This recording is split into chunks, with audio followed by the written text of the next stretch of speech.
নমস্কার বন্ধুরা, আজকে রান্না করব মোচার তরকারি। তার জন্য মোচা কেটে রেখেছি, আলু বেগুন কেটে রেখেছি।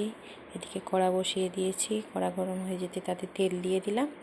এবারে সবজিগুলো যেগুলো কেটে রেখেছিলাম সেগুলো কড়াতে দিয়ে দিচ্ছি, দিয়ে ভালো করে রান্না করে নেব। কারণ মোচা শরীরের পক্ষে খুব উপকার, এর জন্য আমরা মোচাটা বেশি খাই সবাই।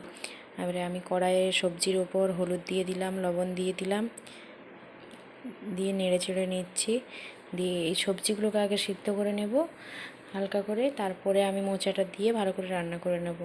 কড়াতে ভালো করে ঢাকিয়ে ঢাকিয়ে আমি সবজিগুলো রান্না করে নিয়েছি। আলুটা সিদ্ধ হয়ে এসছে, দেখে নিলাম। দিয়ে দেখলাম যে সিদ্ধ হয়ে গেছে। দেখে আমি এবার মোচাটা ওর উপর দিয়ে দেব। মোচাটাকে দিয়ে ভালো করে রান্না করব। অনেকে এই মোচাটা সেদ্ধ করে জল বের করে দেয়, ভাবে কষা লাগবে বলে এই জন্য জল বের করে দেয়, কিন্তু কোনো কিছুই কষা লাগবে না। এমনি আপনারা দিয়ে দেখবেন যে খেতে খুব ভালো লাগবে। সবজিগুলো সব সেদ্ধ হয়ে গেছে, আমি নামিয়ে নিয়ে কড়া বসিয়ে দিলাম।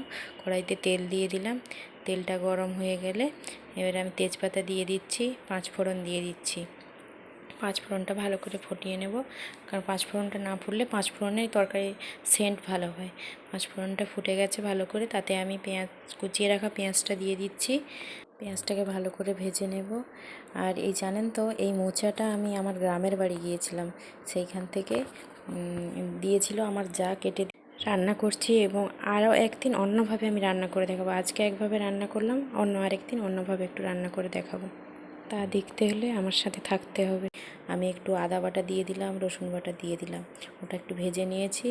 দিয়ে শুকনো লঙ্কার গুঁড়ি একটু দিলাম, আর হলদি দিয়ে দিলাম। দিয়ে এটাকে একটু জল দিয়ে ভালো করে কষিয়ে নিচ্ছি।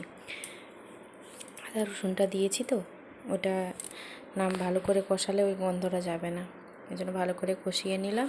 ভালো করে কষানো হয়ে গেছে। এবারে সেই যে মোচা আর আলু আর বেগুনটা সবজিটা রান্না করে রেখেছিলাম সেইটা দিয়ে দিচ্ছি। সেইটা দিয়ে ভালো করে নেড়ে চেড়ে মাখিয়ে নিচ্ছি। এতে আমি আলু বেগুন মোচাটা যখন রান্না করেছিলাম তখন পরিমাণ মতন লবণ দেওয়াই আছে, আর লবণ দেওয়ার দরকার হবে না। এবার আমি একটু জিরে গুঁড়ো দিয়ে ভালো করে মাখিয়ে রান্না করে নামিয়ে নিচ্ছি। যদি ভালো লেগে থাকে প্লিজ লাইক করবেন, কমেন্ট করবেন। আর আজকের রান্না এই পর্যন্তই। আর আপনারা সবাই আমার সাথে থাকবেন। আবার নতুন রেসিপি নিয়ে দেখা হচ্ছে কাল। নমস্কার বন্ধুরা।